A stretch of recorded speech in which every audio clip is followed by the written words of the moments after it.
కృప కలిగిన దేవ, జాలి కలిగిన దేవ, మమ్మల్ని సజీవులకులో ఉంచిన వాడ, ఇదిగో ప్రభా నాయన తండ్రి, మా ప్రాణాత్మ దేహాలు మీకు సమర్పించుకుంటున్నాం తండ్రి. ఈ పొద్దున జమ కావం ప్రభా, నీ వాకు స్వరము వింటానికి మీరు ఇచ్చిన కృపను బట్టి మీకు స్తోత్రం. ప్రభువా నాయన, వినగలిగిన చెవులు, గ్రహించగలిగిన మనస్సు ప్రతి బిడ్డకి దయచేయమని అడుగుతున్నాం. నాయన ఆత్మవారు ప్రభువా నాయన ఏం మాట్లాడుచున్నారు నాయన, మాకందరికి వినగలిగిన చెవులు దయచేయమని అడుగుతున్నాం. నాయన నీ భయంలో, నీ భక్తిలో నడిచే కృప మాకు అనుగ్రహించమని అడుగుతున్నాం తండ్రి. అలాగే నా ప్రభా నాయన, మా యొక్క నా ప్రభా మాటల ద్వారా, ప్రవర్తన ద్వారా, విశ్వాసము ద్వారా, ప్రేమ ద్వారా అనేక మందికి ప్రభా నాయన తండ్రి, మేము ఒక మాదిరిగా ఉండాలని నాయన నీ లేఖనంలో రాసినట్లుగా ప్రభువా నాయన అట్టి విధంగా జీవించే కృప మాకు అనుగ్రహించండి. నీ పరిశుద్ధాత్మతో మమ్మల్ని నింపండి. ఇంకా నాయన ఆత్మపూర్లై జీవించే కృప మాకు అనుగ్రహించమని అడుగుతున్నాం తండ్రి. వచ్చిన ప్రతి బిడ్డని పేరు పేరు చెప్పిన దీవించండి. ఇంకా రావాల్సిన వాళ్ళని ప్రభువా నీ ఆత్మతో ప్రేరేపణతో నడిపించు, దీవించు, ఆశీర్వదించుమని యేసుక్రీస్తు ప్రభు శక్తి గల నామంలో అడిగి వేడుకుని పొందుకున్నాము మా తండ్రి. ఆమేన్. హల్లెలూయా. మనము పోయిన వారం నుండి తిమోతికి రాసిన మొదటి పత్రిక 4వ అధ్యాయము 12వ వచనము మనము ధ్యానిస్తూ ఉన్నాం. ఆ ధ్యానంలో దేవుని వాక్యం ఏం సెలవిస్తుంది? నీ యవ్వనమును బట్టి ఎవడును నిన్ను తృణీకరింపనీయకము, కాని మాటలోను, ప్రవర్తనలోను, ప్రేమలోను, విశ్వాసములోను, పవిత్రతలోను విశ్వాసులకు మాదిరిగా ఉండము. ఆమేన్. హల్లెలూయా. మాటల్లోను, ప్రవర్తనలోను, ప్రేమలోను, విశ్వాసములోను, అలాగే మన పవిత్రతలోను విశ్వాసులకు మాదిరిగా ఉండము. అంటే సంఘానికి నువ్వు మాదిరిగా ఉండు. ఎందుకంటే యవనస్తుడు కదా, కొంతమంది యవనస్తుల్ని తీసి పారేస్తారు. కానీ నువ్వేం ఇదవమాక, కానీ వాళ్ళకి మటుకు నువ్వేం చేయాలి? ఒక మాదిరిగా ఉండు. ఎలా? మాటల ద్వారా అని చెప్తున్నాడు.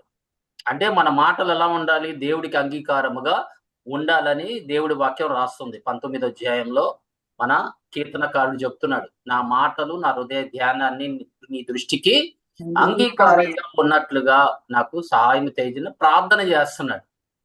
ఐమీన్ అది దావీదు ప్రార్థన. ఎందుకంటే మన మాటలు అంగీకారంగా దేవుడికి ఉండాలి, మనుషులు కాదు. దేవుడికి అంగీకారంగా ఉంటే అది దీవెనకరంగా ఉంటుంది మన మాటలు. ఎందుకంటే విస్తారమైన మాటల్లో దోషముండక మాటలు అని చెప్తున్నాడు. ఆమేన్.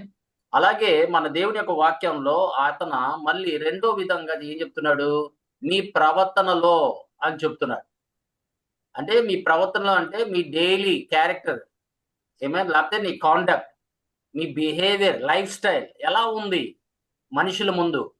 అంటే వ్యక్తిగతంగా ఒక లైఫ్ స్టైల్ ఉందా, మరి 10 మందిలో ఒక లైఫ్ స్టైల్ ఉందా అనేది మనం గ్రహించాలి. ఎందుకంటే ప్రవర్తన అనేది ఒక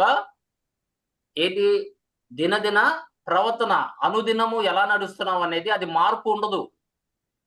ఎందుకంటే మనుషుల ముందు లేకపోతే సంఘం ముందు ఒక విధంగా నడవటము, మరి వ్యక్తిగతంగా వేరే విధంగా నడవటం అంటే దాన్ని వేషధారి అంటారు. అందుకే మన ఈ యొక్క ప్రయాణంలో దేవుడితో నడిచేవారు ఒంటరిగా నడిచేది, 10 మందిలో నడిచేది ఒకేలాగా ఉండాలి. అది ప్రార్థన జీవితమైనా లేకపోతే ఏ విషయంలో అయినా కూడా మనము ఒక మాదిరిగా ఉండాలని దేవుడు వాక్యం చెప్తుంది. ఎందుకంటే అప్పుడు నడిచిన వారు, దేవుడితో నడిచిన వారు, వాళ్ళు ఎక్కడ వేషధారణ అనేది కనిపించలా. ఎందుకంటే వాళ్ళు దేవుని యొక్క మాటల ప్రకారంగా నడిచారు.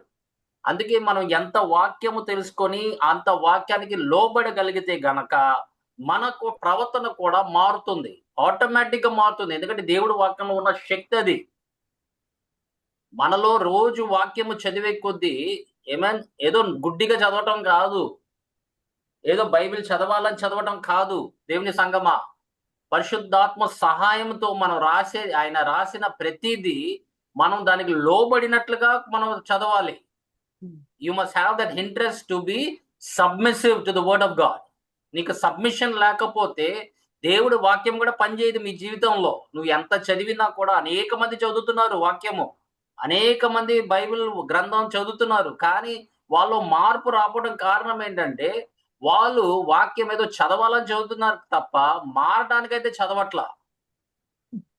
ఎప్పుడన్నా కానీ వాక్యంలోకి వెళ్ళినప్పుడు వాగ్దానాల కోసం చూడటమే కాదు దేవుని సంగమా. కొంతమంది అయితే వాగ్దానాల వరకే మనం చదువుతాం, ఆ వాగ్దానం గురించి మనం ప్రార్థన చేస్తాం. కానీ మీ జీవితంలో దేవుని యొక్క దీవెనలు రావాలంటే ముందు విధేయత ఉండాలి.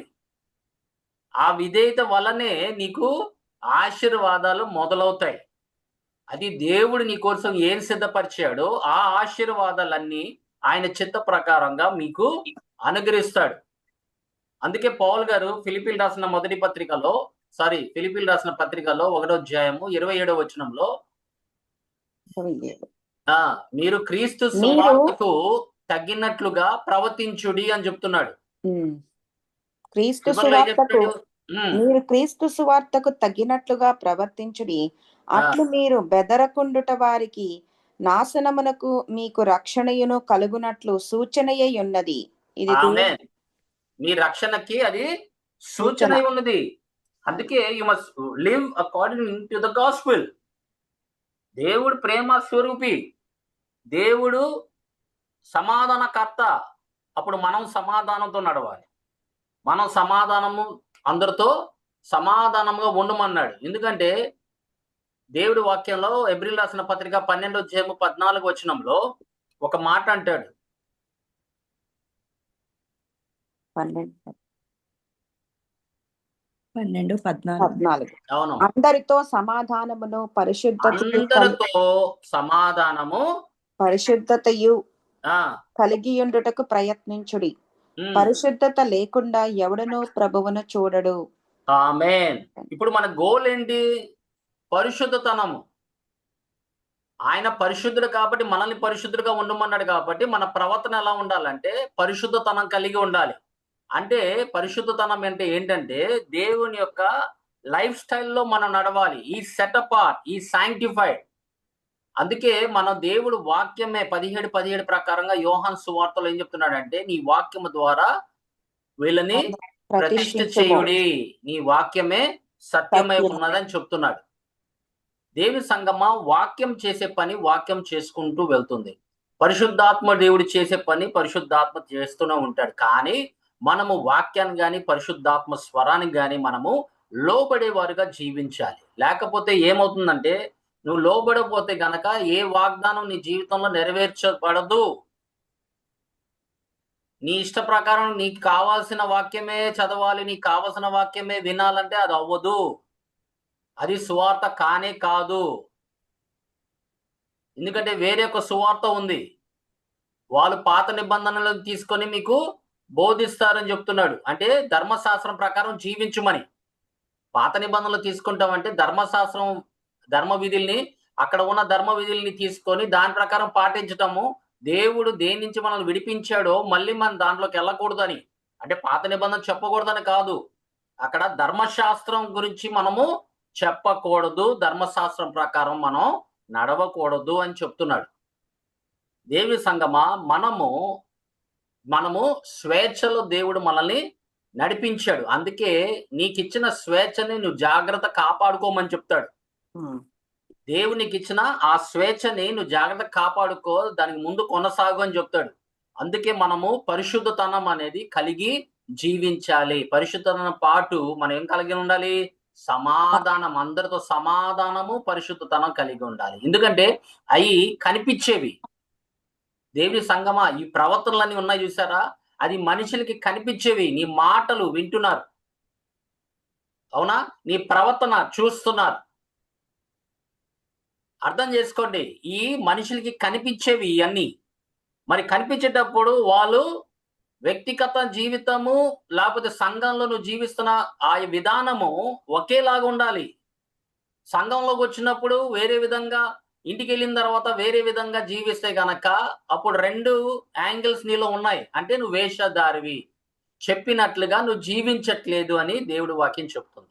అందుకే మీరు గమనించండి, ఫరిసీలు సద్దుకాయలని ఎందుకు ఆయన ఎప్పుడు వాళ్ళని వేషధారులు ఎందుకు పిలిచాడు? వాళ్ళు బయట రూపంలో వాళ్ళు పరిశుద్ధులు కనిపించడానికే, కానీ లోన వాళ్ళు ఎలాంటి వాళ్ళని చెప్పాడు? ఏమా సమాధుల్లో సమాధిలై ఉన్నారు, లోన చచ్చి ఉన్నారు వాళ్ళు. కానీ బయట రూపం ఎలా ఉందంటే పరిశుద్ధుడిగా జీవిస్తున్నారు. అందుకే వేషధారణ అంటే దేవుడికి అసహ్యము. అందుకే మన వేషధారణ అనేది ఉండకూడదు మన జీవితంలో. ఈ కనిపించేవి నీ మాటలు మనుషులు వింటున్నారు, నీ ప్రవర్తనని కల్లారా చూస్తున్నారు. అందుకే మూడోదిగా ఆయన చెప్తున్నాడు ఏంటంటే నీ మాటల్లోనూ నీ యొక్క ప్రవర్తనలోను ప్రేమలోను విశ్వాసములోను పవిత్రతలోను మీరు అన్యులు విశ్వాసులకి మీరు మాదిరిగా ఉండుడి అని చెప్తున్నాడు. ప్రభు నామానికి మహిమ కలుగును గాక. ఆమేన్, హల్లెలూయా. ఇప్పుడు ప్రేమ కూడా కనిపిస్తుంది. ఎప్పుడైనా గమనించండి, నీలో ఉన్న ప్రేమ దాంట్లో త్యాగం కనబడిద్ది. అవునా కాదా? ప్రేమలో స్వార్థం ఉండదు. నేను మాట్లాడేది దేవుడి ప్రేమ గురించి. దేవుడి ప్రేమలో స్వార్థం ఉండదు. అందుకే దేవుడి వాక్యంలో మనం బైబిల్లో దేవుని యొక్క ప్రేమని చదివేటప్పుడు ప్రభు ప్రేమని మనము దాన్ని స్టడీ చేసేటప్పుడు దేవుడు ఎంత ప్రేమ కలిగిన వాడో మనకి కనిపిస్తూ ఉంటది. పాత నిబంధనలో కనిపిస్తుంటది, కొత్త నిబంధనలు ఇంకా కనిపిస్తూ ఉంటది. కానీ దేవుడు ప్రేమ స్వరూపి. అది పాత నిబంధన అయినా కొత్త నిబంధన అయినా ప్రేమ స్వరూపియే. కాకపోతే ఏంటంటే మీకు జస్ట్ శరీరంలో నడిచిన వారిని ఏం చేశాడో పాత నిబంధనలు చూపిస్తున్నాడు. ఆత్మ ద్వారా నడిపించబడిన వారిని ఏం చేస్తున్నాడో మనకి కొత్త నిబంధనలో చూస్తున్నాం. పాత నిబంధన అంతా శరీర ప్రకారంగా ఉంటుంది, కానీ కొత్త నిబంధనకు వచ్చేసరికి మనం ఆత్మ ద్వారా నడిపించబడుతున్నాం. మనం దేవుడిచ్చిన స్వేచ్ఛలో నడిపించబడుతున్నాం. దేవుని యొక్క కృప చేతను మనం రక్షింపబడుతున్నాం.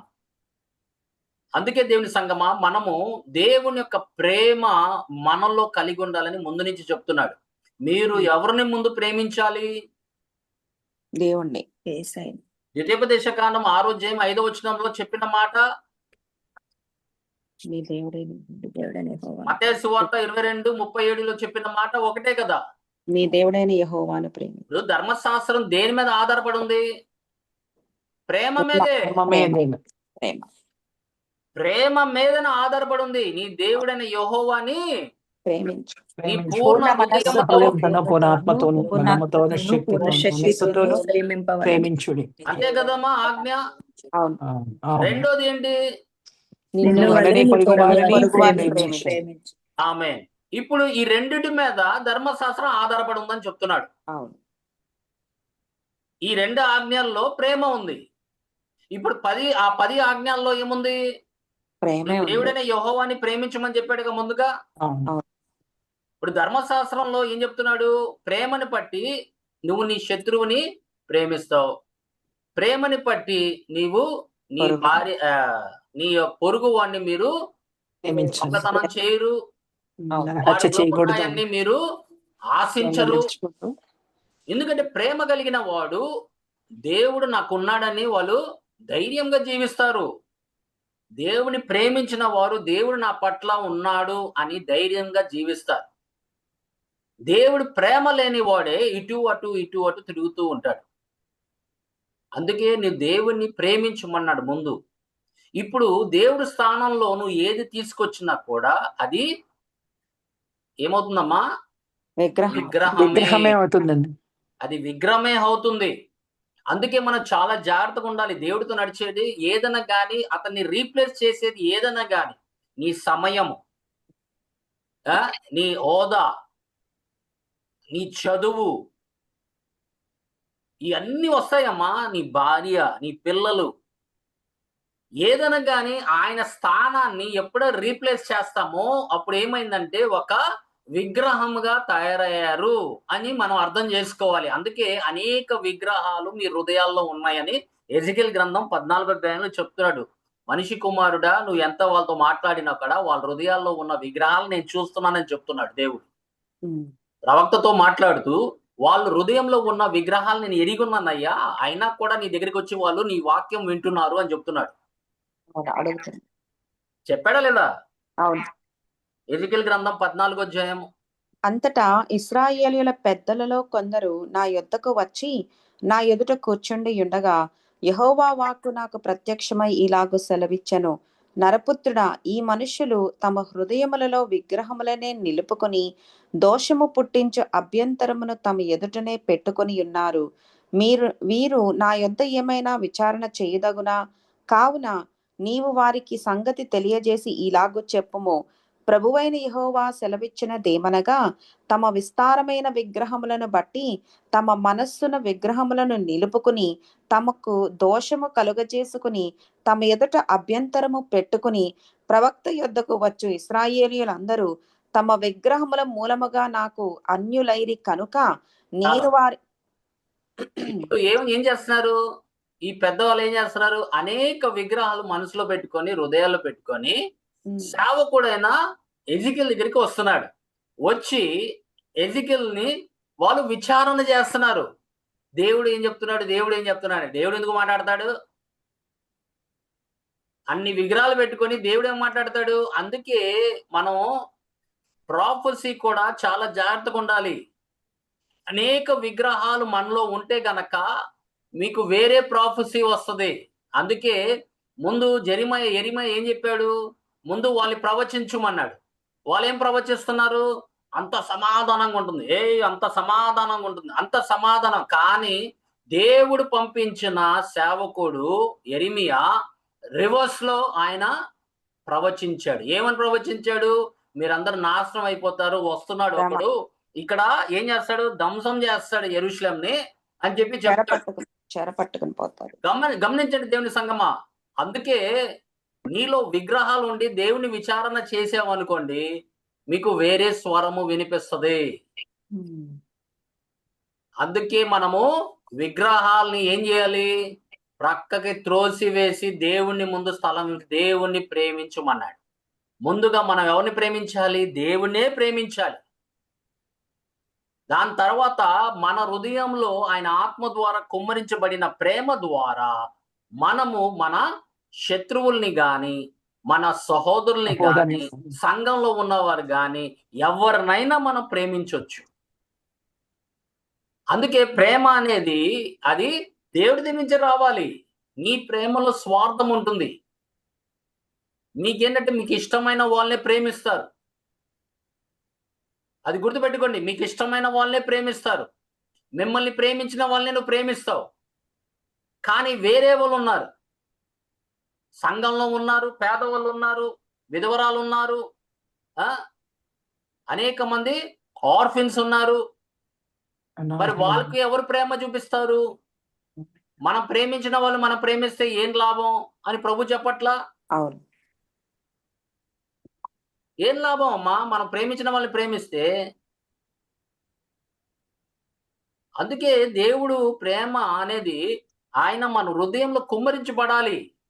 అది పరిశుద్ధాత్మ దేవుడే ఆ ప్రేమని మనలో, ఆయన మన హృదయంలో తీసుకొచ్చేవాడు ఆయనే. రోమిలికి రాసిన పత్రిక 5:5 ప్రకారంగా. పాత నిబంధనలు చెప్తుంది, కొత్త నిబంధనలు ప్రభు చెప్పిన మాట ఒకటే. ఏం చెప్పాడు? లేవియాకాండం 19:18లో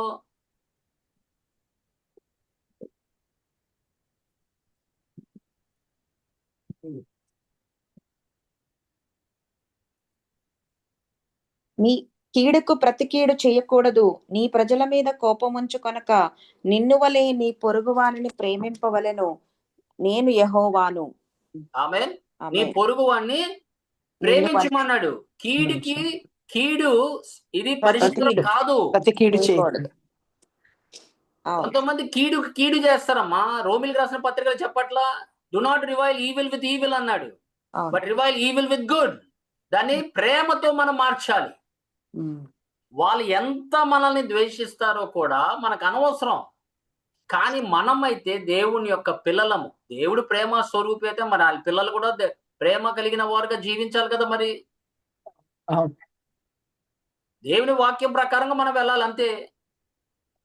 కానీ ఏంటంటే వాళ్ళు మనల్ని ఏ విషయంలో అయినా కూడా మనల్ని తక్కువ చేయటం కానీ, లేకపోతే నవ్వుల పాలు చేయటం కానీ, ఎక్కిరించడం వల్ల కానీ, లేకపోతే మనల్ని ఎగతాళి చేయటం కానీ, ఏం చేసినా కూడా అవన్నీ దేవుడికి అప్పచెప్పాలి. మనం మటుకు ప్రేమలోనే నడవాలి. దేవుడు ఆయన తీర్పు ఇచ్చేవాడు ఆయన అని చెప్తున్నాడు. ఇప్పుడు మనం తీర్పు తీరుస్తే మనం తీర్పులోకి వచ్చేస్తాం. అందుకే తీర్పు అనేది ఏ శత్రువైనా, నీకు విరోధంగా ఎవరు ఉన్నా కూడా, అది చుట్టాలైనా, బంధుమిత్రులైనా, రక్త సంబంధమైన ఎవరైనా కానీ, మనం ఏం చేయాలంటే దేవుడికి అప్పచెప్పాలి అవన్నీ. కీడుకు కీడు చేస్తే ఏం లాభం అమ్మా? ఏమొస్తుంది? ఇంకా దూరం అయిపోతారు. కానీ దేవుడు ఏంటంటే అతన ప్రేమ నిన్ను చూపించమంటున్నాడు. ఎందుకంటే దేవుని సంగమా, ప్రభు ప్రార్థనలో 17 అధ్యాయంలో మీరు ఒకరిని ప్రేమించినడలా మీరు నా శిష్యులు అనుదురు అని చెప్పాడు. When people see the love of God between the church, they will know that we are the disciples of our Lord Jesus Christ. లేకపోతే నువ్వు దేవుడి శిష్యుడని ఎలా అంటారమ్మా? ప్రేమని పట్టే ఆయన నడిచినట్లుగా మనం నడవాలి. అందుకే నీవు పొరుగు వాడిని ప్రేమించు అని చెప్తున్నాడు. ఏమైనా హల్లెలూయా. మీరు రూతుని చూడండి, ఉదాహరణ రూతుని చూడండి. ఎవరో తెలియని వ్యక్తి తన భర్తతో ఆమె పెళ్లి చేసుకుంది. తన అత్తగారు నయోమిని ఆమె ఏం చేసింది? తల్లిలా చూసుకుంది. భర్త చనిపోయాడు, అవునా? భర్త చనిపోయాడు, మామగారు చనిపోయారు, అందరు చనిపోయారు. మిగిలింది ఎవరు? వీళ్ళిద్దరే, ఇంకో కోడలు. ఆ కోడలేమో తన దారి దాని వెళ్ళిపోయింది. కానీ నయోమికి రూతు అండగా నిలబడింది. ఆమె ఒకటే 16-17 వచనాలు చదవమ్మా. 1వ అధ్యాయం 16. అందుకు రూతు, నా వెంబడి రావద్దనియు నన్ను విడిచిపెట్టుమనియు నన్ను బతిమాలు కొనవద్దు. నీవు వెళ్ళు చోటికి నేను వచ్చెదను, నీవు నివసించు చోటనే నేను నివసించెదను. నీ జనమే నా జనము, నీ దేవుడే నా దేవుడు. ఆమె ఇప్పుడు ఎన్ని కష్టాల్లో ఉన్నా కూడా ఆమెతో నిలబడింది. అది నిజమైన ప్రేమ. అది ప్రేమ అంటే. మనుషులు కష్టాల్లో వాళ్ళతో నడవాలి మనం కూడా. అందుకే బైబిల్ చెప్పట్లా, ఏడ్చే వాళ్ళతో మనము నడవాలి. మనకు బాధ ఉండాలి, వాళ్ళకి కలిగిన బాధ మనం కూడా ఆ భారం కలిగి ఉండాలి. లేకపోతే మనుషుల్ని నడిపించలేమమ్మా దేవుడి సంఘంలో. అది వాళ్ళు కావాల్సిన వాళ్ళే. దేవుడు ప్రేమ చూపించిన వాడినే దేవుడు నడిపిస్తాడు. అందుకే రూత్ కూడా దేవుడు ప్రేమ కలిగి ఉంది కాబట్టి ఆమె దేవుడు తన డెస్టినీనే మార్చేశాడమ్మా. ఆమె ఇజ్రాయెల్ దేవుడే నా దేవుడు, నువ్వు ఎక్కడికి వెళ్ళినా నేను అక్కడికే వస్తాను, నీ దేవుడు నా దేవుడు. అంతే, క్లోజ్, చాప్టర్ క్లోజ్. ఉన్న దాంట్లో మనం తిందాం. ఏమైంది? ఆ మనస్తత్వం కలిగి ఉన్న వాళ్ళకి ఎలా ఉంటుందంటే, దేవుడు వాళ్ళకి వచ్చే దినాల్లో వాళ్ళని లేవనెత్తుతాడమ్మా. అందుకు ఈ దినాన రూత్తో మాట్లాడుతున్నాం మనం. తప్పించుకోరు వాళ్ళు. ప్రేమ కలిగిన వారు ఎవరితో అయినా నిలబడతారు. వాళ్ళ కష్టకాలంలో నిలబడతారు, వాళ్ళ ఆనందంలో నిలబడతారు, అన్నిట్లో. మరి అదే కదా మా ప్రేమ అంటే. దేవుని సంగమా, హోషేయ కూడా దేవుడు ఒక ఉదాహరణ ఇచ్చాడు. హోషేయ గ్రంథం 11వ అధ్యాయం 1 నుండి 4 వరకు మీరు చదివినట్లయితే, ఆయన ఇజ్రాయెల్కు ఉన్న ప్రేమ మనుషులలో ఆయన చూపించాడు. ఆ ప్రవక్త ద్వారా చూపించాడు. చదవమ్మా.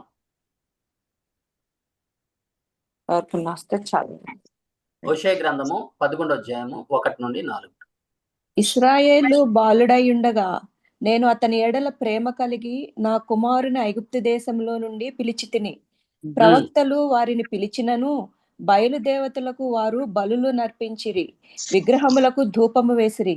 ఎఫ్రాయిమును చెయ్యి పట్టుకుని వానికి నడక నేర్పిన వాడను నేనే, వారిని కౌగలించుకొనిన వాడను నేనే వారిని స్వస్థపరిచిన వాడనైనను ఆ సంగతి వారికి మనస్సున పట్టలేదు. ఒకడు మనుషులను తోడుకొని పోవునట్లుగా స్నేహ బంధములతో నేను వారిని బంధించి ఆకర్షించి తిని. ఒకడు అమ్మా, పశువుల మీదికి కాడిని తీసినట్లు నేను వారి కాడిని తీసి వారి ఎదుట భోజనము పెట్టి తిని. ఆమేన్. అది ఆమేన్.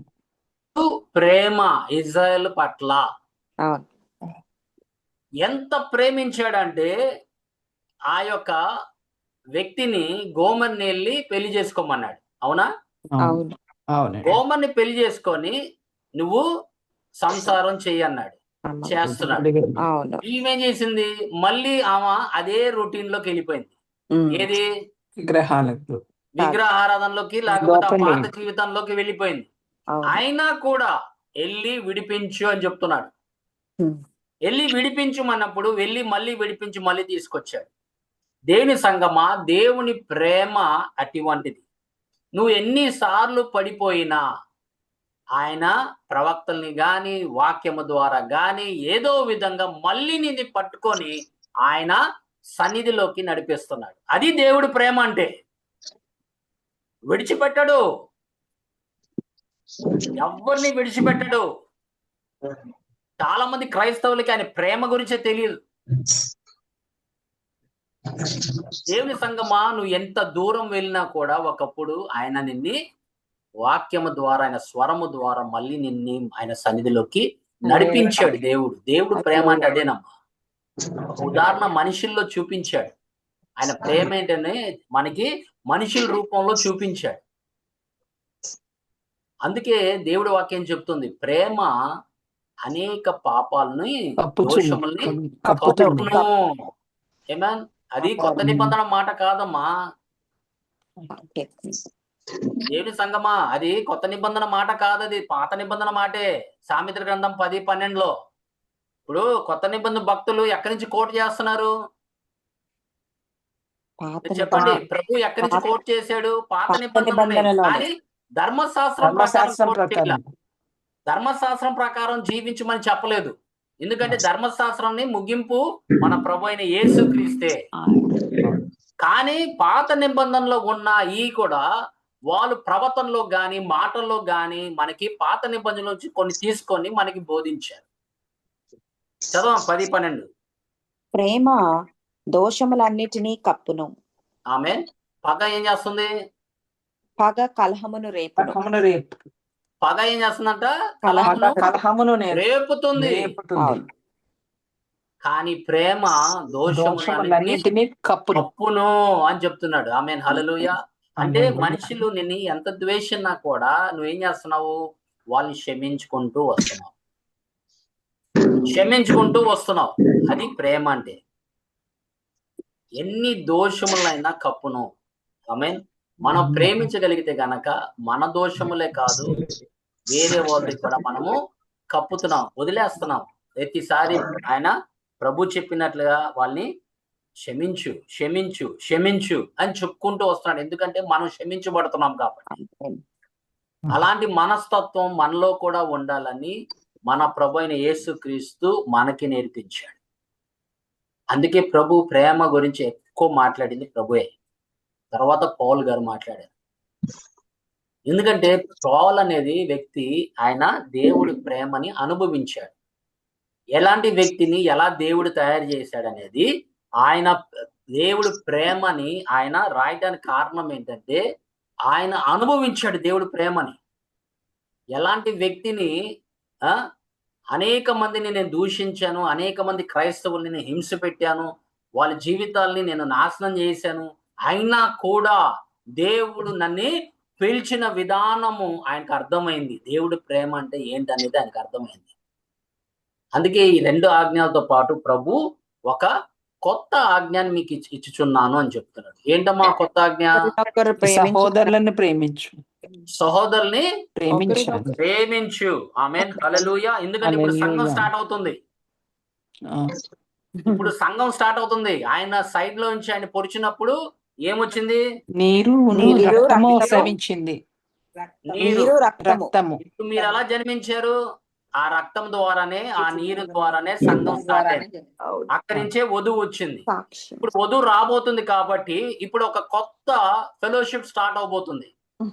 దేవుని ప్రేమించడమే కాదు, నీ పొరుగువాన్ని ప్రేమించడమే కాదు, ఈ సహోదరులను కూడా ఇప్పుడు దేవునికి ఏం చేశాడంటే సంఘంలో పెట్టాడు. ఇప్పుడు సంఘంలో ఎవరుంటారు? ఆయన కుమారులు, ఆయన కుమారులు. కుమార్తెలు ఉంటారు. అందుకే ఆయన చెప్తున్నాడు, మీరు ఒకరినొకరు ఒకరినొకరు నూతన ప్రేమించవలెనని నా సహోదరుల ప్రేమ కలిగి ఉంది. ఆమె ఆమేన్. ఆయన మీ సహోదరుల్ని ప్రేమించాడు. ప్రేమించుకోవాలి. అది సహోదరి అవ్వచ్చు, సహోదరులు అవ్వచ్చు. ఎందుకంటే ఇప్పుడు మనల్ని ఏం చేశాడంటే ఏకము చేసి సంఘం స్టార్ట్ అవుతుంది కాబట్టి ఇప్పుడు మీరు ఒకరినొకరిని ప్రేమించుకోండి అన్న. మీరు ప్రేమించిన ఎడల్లా మీరు నా శిష్యులు అన్నట్లు అని చెప్తున్నాడు. ఆమేన్, హల్లెలూయా. అందుకే దేవుని సంగమా, ప్రేమ అనేది కనపడుతుంది. ఎప్పుడైనా గమనించండి, నీలో ప్రేమ దాచిపెట్టుకోలేవు. ప్రేమ ఎప్పుడు దాచిపెట్టుకోలేము. మనము ఏదైనా గాని ప్రేమలో త్యాగం ఉంటుంది, ప్రేమలో బలి ఉంటుంది, ప్రేమలో అనేక విధాలు. ఏమేన్ వాళ్ళ గురించి వాళ్ళు ఆలోచించరు, ఎదుటి మనిషి గురించి ఆలోచిస్తారు. అది నిజమైన ప్రేమ. దేవుడు ఏం చేశాడు? లోకాన్ని ఎంతో ప్రేమించాడు అని చెప్తున్నాడు. ఆమేన్. ప్రేమ ఎప్పుడు ఎదుటి మనిషి మీదకి మనం చూపించాలి, కానీ మన మీద మన ప్రేమ కాదు. నాకు ప్రేమ ఉందండి, ప్రేమ ఉందని చెప్తారు చాలా మంది. మీకు తెలియదు నా లోన ప్రేమ ఉంది. లోన ఏం లోన ఉండదు. లోన ఉంటే కనుక అది బయట రూపంలో కనబడిద్ది. నీ మాటల రూపంలో, నీ ప్రవర్తన రూపంలో, నువ్వు దేవుడితో ఎలా సంభాషణ చేస్తున్నావు, దేవుణ్ణి ఎంత ప్రేమిస్తున్నావు అనేది కనపడుతుంది ఆటోమేటిక్గా. నువ్వు దాచిపెట్టలేవు దాన్ని. అందుకే దేవుడు ఒక మాట చెప్తున్నాడు, ప్రభు ఒక మాట చెప్తున్నాడు. యోహాను సువార్త 15:13 15:13 తన స్నేహితుల కొరకు తన ప్రాణము పెట్టువాని కంటే ఎక్కువైన ప్రేమ గలవాడెవడునూ లేడు. చూసారా? ఆయన మన కొరకు ఏం చేశాడు? తన ప్రాణాన్ని పెట్టాడు. మరి కనపడింది కదా ప్రేమ అంటే. నాలో ప్రేమ ఉందండి, లోన్ ఉంది. ప్రేమని ఎప్పుడు దాచిపెట్టుకోలేము దేవుని సంఘం. అందుకే ప్రభు ఆ సంఘాన్ని పరిశుద్ధాత్మతో అనేక కృపా వరాలు ఇచ్చాడు. ఏ సంఘం అది? ఫిలదెల్ఫియా.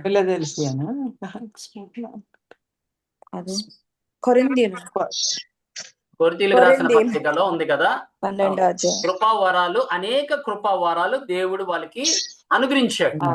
పరిశుద్ధాత్మ ద్వారా డిస్ట్రిబ్యూట్ చేశాడు ఆ వరాలు. ఇప్పుడు ఈ వరాల్ని ఏం చేశారంటే నా అంత వాడు లేడు అన్నట్టుగా నటిస్తున్నారు, వాళ్ళు జీవిస్తున్నారు. వాళ్ళు ఏం చేస్తున్నారంటే వాళ్ళకున్న ఏది కృపా వరాల వలన చిన్న చూపు చూస్తున్నారు. ఎవరిని? కృపా వరాలు లేని వారిని చిన్న చూపు చూస్తున్నారు. అందుకే మన పౌలు గారు 12వ అధ్యాయము రాయటానికి కారణము 13వ అధ్యాయం మధ్యలో ప్రేమని పెట్టి ఇక్కడ కృపా వరాలు ఏది శ్రేష్టమైనదని చూపించాడు మనకి. 12, 13, 14 వచనాల్లో ప్రేమ లేకుండా కృపా వరాలు వ్యర్థమే అని చెప్తున్నాడు. ఇప్పుడు నీ కృపా వరాలు ఉన్నాయి, అది ఎలా వాడాలో 12వ అధ్యాయంలో చివరి వచనంలో ఒక మాట చెప్తాడు. చూడండి, కృపావరములలో శ్రేష్టమైన వాటిని ఆసక్తితో ఆపేక్షించుడి. ఇదియుగాక సర్వోత్తమమైన మార్గమును మీకు చూపుచున్నాను. ఏం చూపిస్తున్నాడు? సర్వోత్తమమైన మార్గం చూపిస్తున్నాడు. దాన్ని ఎలా వాడుకోవాలి. వీళ్ళకి ఏంటంటే ప్రేమ లేని వారు కదా. ప్రేమ లేని వారు ఎలా వాడతారంటే కృపా వరాలు వాళ్ళు అహంకారంతో వాడుకుంటారు. వాళ్ళ అహంకారం కలిగి ఉంటది. ఎందుకంటే దేవుడు ప్రేమ వాళ్ళు ఉంటే గనక ఆ వరాల్ని వాడుకునే విధానం వాళ్ళకి అర్థమవుతుంది. దేవుడు తెలియపరుస్తాడు. అది వాడే విధానం ఏదైనా గాని ప్రేమతోనే ఉండాలి. అందుకే ఇంకా 13వ నుంచి 1, 2, 3 వచనాలు ఆయన చెప్తున్నాడు. మనుషుల భాషలతోనూ దేవదేవతల భాషలతోనూ నేను మాట్లాడిన ప్రేమ లేని వాడనైతే మ్రోగెడు కంచును గణగణలాడు తాళమునై ఉండును. అది మన పరిస్థితి. ప్రేమ లేకపోతే నువ్వు ఎన్ని ప్రవచించినా కూడా, నువ్వు ఎన్ని భాషలు మాట్లాడినా కూడా డబ్బా కొట్టినట్టే. దేవుని సంగమా, అందుకే ప్రేమ మధ్యలో పెట్టాడు. The gifts must operate according to God's love. Yes. దేవుని యొక్క ప్రేమ ద్వారానే నువ్వు కృపా వరాన్ని వాడుకోవాలి. అవును. ప్రేమ లేకుండా వాడు ఏమవుతాడంటే ఇలా ఉంటుంది. గణగణలాడు. ప్రేమ లేని ఆ సౌండ్ వినపడింది అంతే, అవును. ఏముండదు. ఏం లాభం కృపా వరాలు వండుకొని నీలో ప్రేమ లేకపోతే? అవును. ఇంకా ఏం చెప్పుకుంటున్నాడమ్మా? ప్రవచించు కృపావరము కలిగి మర్మములంతయు జ్ఞానమంతయు ఎరిగిన వాడనైనను కొండలను పెకిలింపగల పరిపూర్ణ విశ్వాసము గలవాడనైనను ప్రేమ లేని వాడనైతే నేను వ్యర్థుడను. Amen. I am nothing, I am waste. ఇప్పుడు చెప్పండి అమ్మా, ఇప్పుడు ప్రవచించేవారు గాని జ్ఞానం కలిగిన వారు గాని అది కొండల్ని పెకిలించగల పరిపూర్ణ విశ్వాసం గలవారై ఉండి కూడా మీలో ప్రేమ లేకపోతే మీరు మనం వృద్ధము అని చెప్తున్నాడు. నువ్వు వృద్ధుడివి అని చెప్తున్నాడు. ఇప్పుడు తిమోతికి చెప్పాల్సిన అవసరం ఉంది ప్రేమ గురించి. కొందరు ఆయన్ని తిరస్కరిస్తున్నారు. అందుకే నీ ప్రవర్తనలో ప్రేమ ఉండాలి అని చెప్తున్నాడు. ఎందుకంటే ఆయన యవనస్తుడు, పాస్టర్, సంఘం నడిపిస్తున్నాడు, ఆయన్ని గైడ్ చేస్తున్నాడు, ఒక ఆత్మీయ తండ్రిగా గైడ్ చేస్తున్నాడు.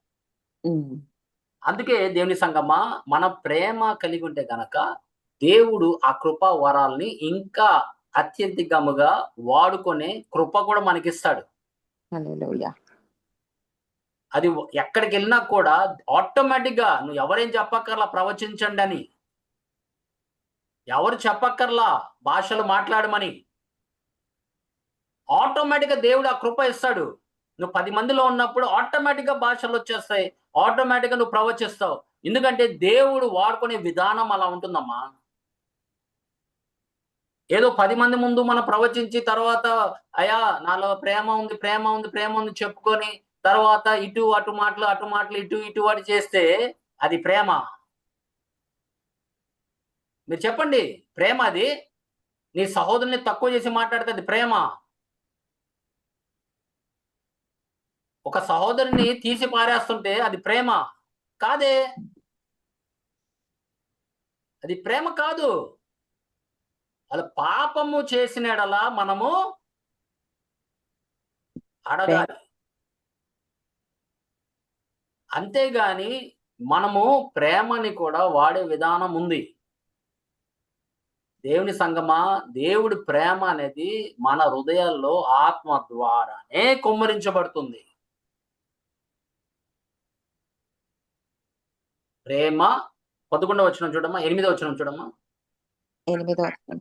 ప్రేమ శాశ్వత కాలముండును, ప్రవచనములైనను నిరర్ధకములగును, భాషలైనను నిలిచిపోవును, జ్ఞానమైనను నిరర్ధకమగును. ఆమేన్. అయిపోతాయి. ప్రేమ లేకపోతే అవన్నీ చిన్నగా, ఇదివరకు ప్రవచించే వాళ్ళు ఇంకా ప్రవచించరు, ఇదివరకు భాషల్లో మాట్లాడే వాళ్ళు భాషలు ఆగిపోతాయి, చిన్న చిన్నగా ఆగిపోతాయి. ఎందుకంటే ప్రేమ లేనివాడు వ్యర్థుడు,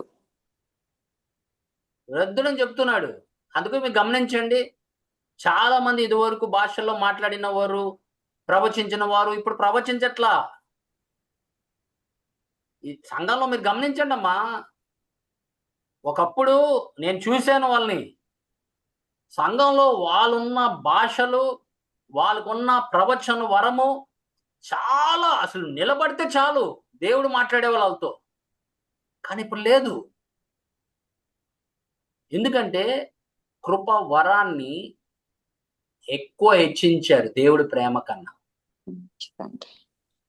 చూసారా, కృప వరాన్ని ప్రేమ కంటే వాళ్ళు దాన్ని ఎక్కువ హెచ్చించారు. వాళ్ళు ప్రేమ లేదు. అందుకే ఎప్పుడన్నా కానీ దేవుడు కృప వరాలు, ఆత్మ ఫలము ఎప్పుడు బ్యాలెన్స్ అవ్వాలి. దానికి తగ్గట్టుగా ఆయన ప్రేమనిచ్చాడు. ప్రతి కృప వరానికి తగ్గట్టుగా ఆత్మ ఫలము కూడా ఉంటుంది.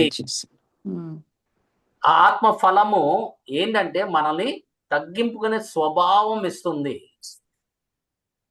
అది అందరికి చెప్పుకోదు. నాకు భాషలు వచ్చని చెప్పుకోదు. నాకు ప్రవచన వరం అని చెప్పుకోదు. దేవుడు ఆ సమయంలో వాడుకుంటాడు. వాళ్ళు మళ్ళీ కామ్ అయిపోతారు.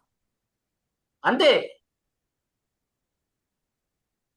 10 మందికి చూపించడానికి కాదమ్మా కృపా వరాలు.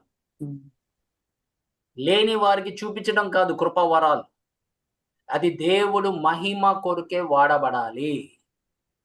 ఆమేన్. దేవునికి ఇచ్చింది ఆయన మహిమ పరచడానికే వాడబడాలి.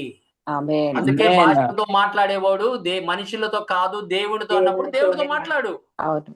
ఇప్పుడు సంఘంలో ఉన్నప్పుడు మరి దాన్ని ఎలా చేయమన్నాడు? ఎలా భాషలు మాట్లాడమన్నాడు? అందరూ మాట్లాడమన్నాడా? లేదు. ప్రవచించు. అయినా కూడా సంఘాలు అలాగే మాట్లాడుతున్నాయి. ఆ. No order in the church. Um. అందరూ మాట్లాడుతున్నారు. మరి దాని భావం ఎవరు చెప్తారు? అప్పుడు చెప్పు. అందుకే ఒకళ్ళు మాట్లాడుతుంటే ఒకళ్ళు కాముగా ఉండాలి. ఎందుకంటే భాషలు మాట్లాడే కొద్దీ ప్రవచన వరము కూడా పనిచేస్తుంది. హల్లెలూయా. ఆ ప్రవచన వరము ఏమవుతుందంటే సంఘం క్షేమాభివృద్ధి కాబట్టి మనం చాలా జాగ్రత్తగా వినాలి. అవును. వినకుండా అందరు ప్రవచిస్తే ఏం లాభం? ఒకళ్ళ తర్వాత ఒకళ్ళని చెప్పి పౌలు గారు స్పష్టంగా చెప్తున్నాడు. అవును. వాక్యం చెప్పినట్టే చెయ్యాలమ్మా. మనము దాన్ని మించి మనం ఏం చేయకూడదు. మనం మించి దాన్ని ఏమీ ఊహించకూడదు. ఉన్నట్లుగే. అందుకే 11వ అధ్యాయము 5వ వచనంలో మీరు ప్రవచించేటప్పుడు స్త్రీల్ని ప్రత్యేకంగా మీరు ప్రవచించినప్పుడు ప్రార్థన చేసినప్పుడు మీరు మీ తలల్ని కప్పుకుంటున్నారా? అవును. అవును. ఏమా అవును. తల మీద అవును. ముసుగు వేసుకోవాలి. ఏమా మనం అందరం ఒక ముసుగు సంఘమే వేసు- కదా. అవును. అవునండి. ఇప్పుడు మనం ఒకరొకరు ప్రవచించేటప్పుడు మనకు కనబట్లా. కానీ అవును. మీరు నిజంగా మీరు తల కప్పుకొని మీరు ప్రార్థన చేస్తున్నారా స్త్రీలు? చేయాలి. చేయట్లేదండి. చూడండి, సత్యం మాట్లాడాలి ఎప్పుడన్నా గాని. చేయట్లేదు. నేను చేయట్లేదండి అని చెప్తుంది. దేవుడు మిమ్మల్ని దీవించును గాక. ఆమేన్. ఆమేన్. పౌలు గారు ఏం చెప్తున్నారమ్మా? చదవమ్మా. ఏ స్త్రీ స్త్రీ ముసుగు వేసు- తల మీద ముసుగు వేసుకొనక ప్రార్థన చెయ్యును లేక ప్రవచించును ఆ స్త్రీ తన తలను అవమానపరచును. ఏలయనగా తన తలని అవమానపరుస్తుంది. అవమానపరచును. ఏ ఏలయనగా అది ఆమెకు క్షౌరము చేయబడినట్టుగానే ఉండును. స్త్రీ ముసుగు వేసుకొనిన ఎడల ఆమె తల వెంట్రుకలు ముసుగు వేసుకొనని ఎడల ఆమె తల వెంట్రుకలు కత్తిరించుకొనవలెను. కత్తిరించుకొనుటి అయినను క్షౌరము చేయించుకొనుటి అయినను స్త్రీకి అవమానమైతే ఆమె ముసుగు వేసుకొనవలెను. ఆమేన్. చూసారా దేవుని సంగమా? ప్రవచించేటప్పుడు ముసుగు వేస్తున్నావా? తల మీద కప్పుకుంటున్నావా? ఎంతమంది చేస్తున్నారు? దేవుడి వాక్యానికి ఎంతమంది లోబడుతున్నారు? అందుకే స్త్రీలు కప్పుకుండా ఉంటే నేను వినను.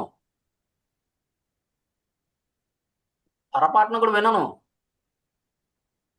ఎందుకంటే వాళ్ళ సంఘంలో వచ్చినప్పుడు కూడా నేను చెప్తాను, అమ్మా తల పెట్టుకోమ్మా అని చెప్తాను. దేవుని సంఘమా, ఎందుకంటే వాక్యానికి మనము లోబడాలి. లోబడి ఉండాలి.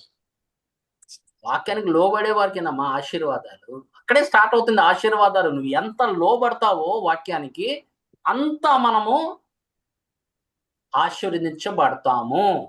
హల్లెలూయా. ఆమేన్. అంత ఆశీర్వదించబడతాము. దేవుని అంత లేవనెత్తుతాడు. Glory father. దేవుడు నిన్ను మహిమకరంగా వాడుకుంటాడు. ఆమేన్. అది పాత రోజుల్లో మనుషులు ఎక్కువ కనబడిద్దమ్మా. వాళ్ళు సంఘంలోకి రాగానే టక్కని కవర్ చేసుకుంటారు. అవును. ఇదివరకు ఇంగ్లీష్ వాళ్ళు కూడా వాళ్ళు చర్చికి వెళ్తే పైన ఒక స్కార్ఫ్ ఉండేది, అది కట్టుకుని లోనికి వెళ్ళేవారు. నాప్కిన్ కట్టు. ఇప్పుడు చిన్న పిల్లలకి చెప్పేవాళ్ళు లేరు. అవును. తప్పమ్మా.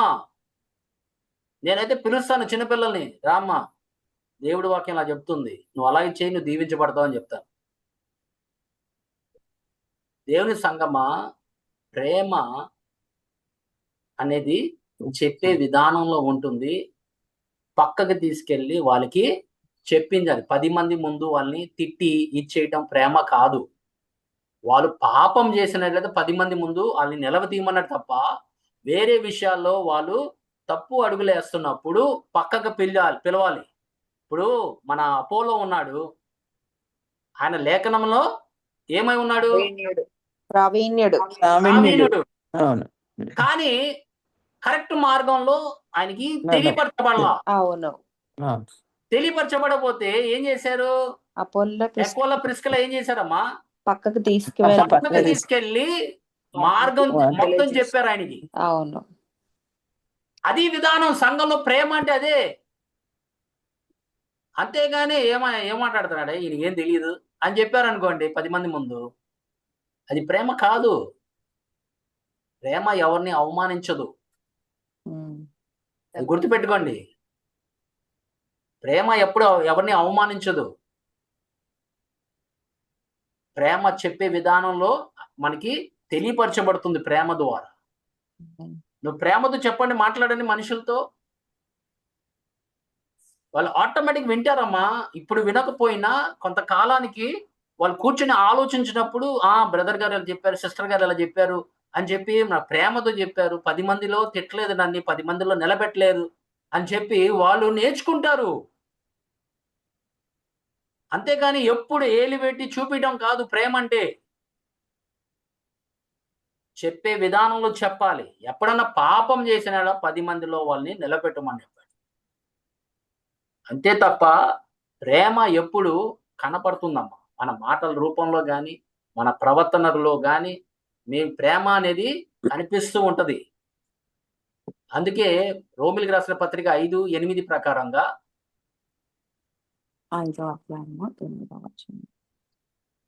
అయితే దేవుడు మన ఎడల తన ప్రేమను వెల్లడిపరచుచున్నాడు. ఎట్లనగా మనం ఇంకనూ పాపులమై ఉండగానే క్రీస్తు మన కొరకు చనిపోయెను. ఆమేన్. అది ప్రేమ అంటేనమ్మా. అక్కడ మనిషి ఉన్నా లేకపోయినా ఆయన చనిపోయాడు. మనం ఇంకా పుట్టలేదు. ఆమేన్. తరతరాలు పుట్టలేదు ఇంకా. కానీ మన కొరకు ఆమేన్ రాబోయే తరాలకు కూడా ఆయన చనిపోయాడు. ఆయన దూషించబడ్డాడు మన పట్ల. ఆయన గడ్డాన్ని పీకారు, చెంపదెబ్బ కొట్టారు, ఆయన ముళ్ళ కిరీటం ధరింపు చేశారు, చారు చారుగా ఆయన దున్నపడ్డాడని చెప్తున్నాడు. ఇంకా మీరు ఇంకా పుట్టలేదు, మనం ఇంకా పుట్టలేదు, మనం ఇంకా తల్లి గర్భంలో కూడా లేవు అప్పుడు. అయినా కూడా ప్రేమ అంటే అదేనమ్మా. మనుషులు ఉన్నప్పుడే కాదు, మనుషులు లేనప్పుడు కూడా మన ప్రేమ అలాగే ఉండాలి. మనం మనుషులు ఉంటేనే ప్రేమ కాదమ్మా.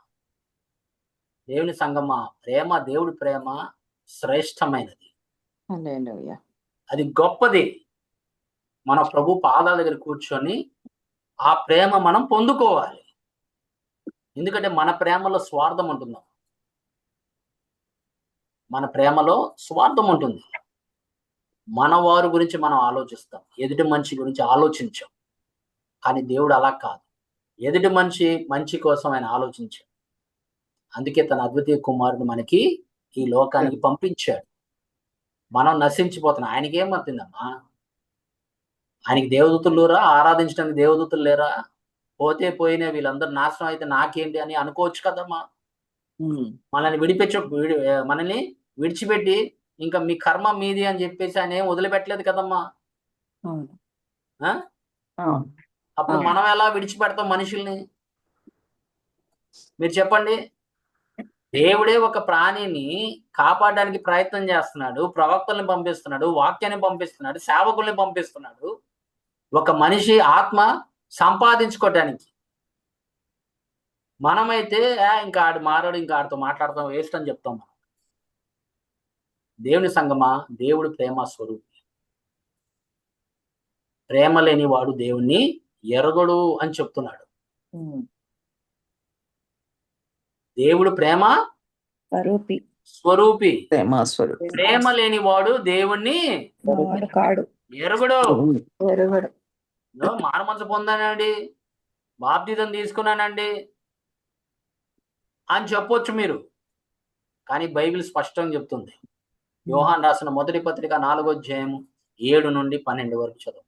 ప్రియులారా, మనము ఒకరినొకరు ప్రేమింతము. ఎలయనగా ప్రేమ దేవుని మూలముగా కలుగుచున్నది, ప్రేమించు ప్రతివాడును దేవుని మూలముగా పుట్టినవాడై దేవుని ఎరుగును. దేవుడు ప్రేమ స్వరూపి, ప్రేమ లేనివాడు దేవుని ఎరుగడు. మనము ఆమేన్. 11వ వచనం చదవమా. 11. ప్రియులారా, దేవుడు మనలను ఇలాగు ప్రేమింపగా మనం ఒకరినొకడు ప్రేమింప బద్ధులమై ఉన్నాము. బద్ధులమై ఉన్నాము అని చెప్తున్నాడు. నీచు- ఆమేన్. He that loveth not knoweth not God, for God is love. Yes. కానీ ఇక్కడ ఒక స్పష్టమైన ఒక మాట చెప్తున్నాడు. ప్రేమ లేని వారు ప్రేమ ప్రియులారా, దేవుడు మనల్ని ఇలాగు ప్రేమింపగా ప్రేమించి మనం ఒకరినొకడు ప్రేమింప బద్ధులమై ఉన్నాము. అవునా కాదా? అవునే. You have to love. కష్టంగా ఉంటుంది కొన్నిసార్లు. నీ ఈగో దిగమింగటానికి కష్టంగా ఉంటుంది కొన్నిసార్లు. నీకు బాధ కలగవచ్చు, అయినా కూడా ఆయన చెప్తున్నాడు ప్రేమించు, ప్రేమించు, ప్రేమించు, ప్రేమించు అని చెప్తున్నాడు. ఎందుకంటే ప్రేమ ఒక మనిషి జీవితాన్ని మారుస్తుంది. హల్లెలూయా. 12వ వచనం చెప్తాను. 12. ఏ మానవుడును దేవుని ఎప్పుడునూ చూచి ఉండలేదు. మనం ఒకరినొకడు ప్రేమించిన ఎడల దేవుడు మన యందు నిలిచియుండును, ఆయన ప్రేమ మన యందు సంపూర్ణ బగును. ఆమేన్. ఆమేన్. ఆమేన్. నువ్వు ప్రేమించిన ఎడల దేవుడు మన ఎడల నిలిచియుండును. సంపూర్ణము. ఆమేన్. ఆయన ప్రేమ మన యందు సంపూర్ణ బగును. సంపూర్ణంగా. ఆమేన్. హల్లెలూయా. స్టార్ట్ చేశాడమ్మా ప్రేమని, మన కుమ్మరించాడు. ఇప్పుడు ఈ ప్రేమని ఆయన కృపా సత్య సంపూర్ణుడే కాదు, ఆయన ప్రేమ ఇప్పుడు నీలో ఏం చేస్తున్నాడు? ఆ ప్రేమ ప్రేమను సంపూర్ణంగా ఉండాలని ఆశిస్తున్నాడు. ప్రేమలో కూడా ఆయన సంపూర్ణతను కోరుకుంటున్నాడు. కలిగిన వాడు కాబట్టి ఆ ప్రేమ నీలో నిలిచి ఉంటే గనక నీవు కూడా ప్రేమించగలగాలి. అవును. ఇప్పుడు వాళ్ళు ఎక్కడి నుంచి నేర్చుకున్నారు ఇవన్నీ? దేవుని కుమార్ ప్రభు నడక వాళ్ళు చూస్తున్నారు, మాట్లాడే విధానము. వాళ్ళు 3.5 సంవత్సరాలు ఆయనతో ఉన్నారమ్మా. వాళ్ళు 3.5 సంవత్సరాలు ప్రభుతో తిరిగి తిరిగి తిరిగి తిరిగి తిరిగి ఆయన చేసినన్ని చూస్తున్నారు. ఆయన మాట్లాడే విధానం, పాపిలతో ఎలా మాట్లాడుతున్నాడో విన్నారు. ఆయన మనుషుల్ని ఎలా ఆకర్షించాడో విన్నారు, చూశారు. అది మామూలు విషయం కాదు. వాళ్ళు కూడా ఏంటంటే ప్రభు మనకి మాదిరిగా ఉన్నాడు కాబట్టి, ఆయన మనకి మార్గదర్శి అయి ఉన్నాడు కాబట్టి వాళ్ళు కూడా అదే నేర్చుకున్నారు. అదే మనం దేవుని శిష్యులు అంటున్నాము. నేను దేవుని శిష్యునండి, దేవుని కుమారునండి, కుమార్తెనండి. ప్రేమ ఇది. అందుకోసం కదా ఆయన చెప్తున్నాడు పౌలు గారు, మూడిట్లో శ్రేష్టమైనది ఏది అమ్మా? విశ్వాసము, నిరీక్షణ, ప్రేమయే అన్నాడు. మరి పేతురు ఏమంటున్నాడు? ఆయన ప్రభుతో తిరిగాడు కదా. ప్రేమ అనేక తప్పును గనక అన్నిటికంటే ముఖ్యముగా ప్రేమ కలిగి ఉండాలి. ఒకరిని ఎడల ఒకడు ప్రేమ కలిగి ఉండుడి అని చెప్తున్నాడు. అనుభవించారమ్మా, దేవుడు ప్రేమ అనుభవించారు. అనుభవించడమే కాక ఎదుటి మనిషి కూడా అనుభవంలోకి నడిపిస్తున్నారు. వాళ్ళు ప్రేమ ఎలా అయిపోయిందంటే వాళ్ళు సంపూర్ణంగా వాళ్ళు నడిచిన వారుగా ఉన్నారు ప్రేమలో. అందుకే దేవుని సంగమా పౌలు గారు తిమోతికి చెప్తున్నాడు, నీ మాటల్లోనూ, నీ ప్రవర్తనలోనూ, ప్రేమలోను, విశ్వాసములోను, నీవు పరిశుద్ధతనంలోను నువ్వు ఒక మాదిరిగా ఉండు అని చెప్తున్నాడు. Amen. Hallelujah. We are a pattern. God is our pattern. Amen. మనం దేవుడి దగ్గర నుంచి నేర్చుకున్నాం. ఆయన మనకిచ్చిన ఆ వాక్య ప్రకారంగా మనము కూడా ప్రేమలో నడవాలి. ఎంత ఎనిమి అయినా నువ్వు మాట్లాడపోయినా పర్లేదు ఆయనతో, కానీ ప్రేమ మటుకు ఉండాలి. హల్లెలూయా. ఎందుకంటే నిన్ను అవమానపరిచే వాళ్ళ దగ్గరికి వెళ్ళమని ఎక్కడ చెప్పలేదు దేవుడు. ప్రేమ చూపించమన్నాడు అంతే. నువ్వు కాటేసిన చోట వెళ్ళి మళ్ళీ అక్కడే నిలబడ్డావు అనుకో, మన అంత పిచ్చోళ్ళు ఇంకెవరు ఉండరు. ప్రేమ చూపించు అంతే, కానీ వాళ్ళతో జాగ్రత్తగా ఉండాలి మనం. అది నేర్చుకోవాలి మనం. ఎవరు మనవాళ్ళు ఎవరు మనవాళ్ళు కాదో కూడా మనం నేర్చుకోవాలి. ఈ సంఘంలో అందరూ మనవాళ్ళు ఎవరమ్మా? పైకి అలా మాట్లాడతారు అంతే మనతో. మీకు అనుభవిస్తేనే, మీకు అనుభవంలోకి వస్తేనే మీకు తెలిసిద్ది. అందరూ మాట్లాడే వాళ్ళందరూ మన మిత్రులు కారు. అందరినీ నీతో నవ్వుకుంటూ ఉండేవాళ్ళు నీ మిత్రులు కానే కాదు, నీ సహోదరులు కానే కాదు. అయినా కూడా వాళ్ళు కలిసినప్పుడు మనం ప్రేమ కలిగి ఉండాలి. అప్పుడు వాళ్ళ హృదయాల్లో నొచ్చుకుంటాయి. ఎలా సాధ్యం ఇది? మనోడిని ఎంత ద్వేషించినా, ఎంత ఇది చేసినా కూడా ప్రేమించగలుగుతున్నాడే అని ఇంకా వాళ్ళు నేర్చుకుంటూ మొదలెడతారు. ఏంటి ఆ ప్రేమ అనేది వాళ్ళు అనుభవంలోకి రావాలి. దేవుని సంగమా, ప్రేమ ఎలాంటిదంటే అనేక పాపాలని కప్పును. ఆమేన్. ఆమేన్. కప్పుతుందమ్మా, కప్పుకుంటూ వస్తూ ఉంది. దేవుడి ప్రేమ మనల్ని కప్పుకుంటూ వస్తుంది. అలాగే మనము కూడా ఏమవ్వాలి? ప్రేమించేవారుగానే జీవించాలి. మీరు ఒకరిని ప్రేమించిన ఎడలా మీరు నా శిష్యులు అందురు. ఆమేన్. హల్లెలూయా. అందుకే వాళ్ళు ఇంకా ఏం చేశారంటే సంఘంలో కొంతమందిని ఏర్పాటు చేసుకున్నారు, విధవరాల కోసము, అమ్మా, తర్వాత అనేక మంది పేదవాళ్ళ కోసము వాళ్ళు కొంతమందిని ఏర్పరచుకొని ఆ ప్రేమ వాళ్ళు అనేక మందికి పంచారు. కాబట్టి ఆ సంఘంలో వాళ్ళు పరిశుద్ధాత్మ నిండుదల కలిగి అని చెప్తున్నారు. విశ్వాసము కలిగి, ఆమేన్. పరిశుద్ధాత్మ కాదు, విశ్వాసము కలిగి వాళ్ళు జీవించినట్లుగా వాళ్ళు ఉన్నారు. కాబట్టి వాళ్ళ నుంచి కొందరిని దేవుడు ఏం చేశాడంటే అద్భుతంగా వాడుకున్నాడు. ఎందుకంటే బల్లల్ని ఏం చేసేవారు? బల్లల్ని తుడిచేవారుగా ఉన్నారు. సంఘంలో సహాయం చేసేవారు ఉన్నారు. అట్టి వారిని చూశాడు దేవుడు. నిజమైన సేవ ఏంటంటే కింద నుంచి మొదలవుతుంది, ఎప్పుడు పైనుంచి మొదలవదు సేవ. దేవుని సంగమా, ఎప్పుడన్నా గుర్తుపెట్టుకోండి, నీ మొదటి స్థితి చిన్నగా ఉంటుంది, అక్కడి నుండి పెరుక్కుంటూ ఉంటుంది. డైరెక్ట్ గా స్టేజ్ మీద ఎక్కినవాడు దేవుడు. ఆయన తయారు చేసిన సేవకుల్ని ముందు సేవ ఏంటో అనేది కింద నుంచి చూపించుకుంటూ వస్తాడు. వీళ్ళందరూ ప్రభుకి సేవ చేయలేదు, శిష్యులు సేవ చేయలేదు ప్రభుకి, మనుషులు సేవ చేశారు, ప్రభుకి సేవ చేశారు. అద్భుత రీతిగా ఆయన వాడుకున్నాడు.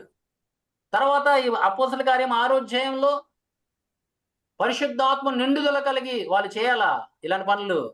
లేదు. దేవుడు ప్రేమ, the love of God constrain us to do something. ప్రేమ అలా మనం తయారు చేస్తుంది ఎదుటి మనిషికి సేవ చేయటం గాని. ఆమేన్. అందుకే కదా మా ఎలీషా ఎవరు? ఏలియా కడిగిన వాడు. ఆమేన్. చేతులు కడిగిన వాడు. సేవ ఎప్పుడు అలా మొదలవుతుందమ్మా మన జీవితాల్లో. చిన్న చిన్నగా దేవుడు లేవనెత్తుతాడు. అద్భుత రీతి ఫిలిప్ని వాడుకోలా, స్టిఫాని వాడుకోలా, చాలా అద్భుత కార్యాలు, మహత్కార్యాలు చేశారంట తర్వాత. ఎందుకంటే ప్రేమ కలిగి ఉన్నారు, పరిశుద్ధాత్మ నిండుదల కలిగి ఉన్నారు, విశ్వాసంలోకి పరిపూర్ణతలోకి నడిచారు వారు. ఆమేన్. హల్లెలూయా. ఈ దినాన మన జీవితాన్ని ఒకసారి పరిశీలన చేసుకుందాం. మన మాటల్లోనూ మన ప్రవర్తనలోనూ ప్రేమలోను విశ్వాసంలోను అలాగే పరిశుద్ధతనంలోను కూడా మనము ఒక మాదిరిగా ఉండేటట్టుగా మీరు నడవండి. ఆమేన్. ఆమేన్. దేవుడి మాటలు మన హృదయంలో ఫలింపులకు తీసుకొచ్చును గాక. ఆమేన్. ఆమేన్.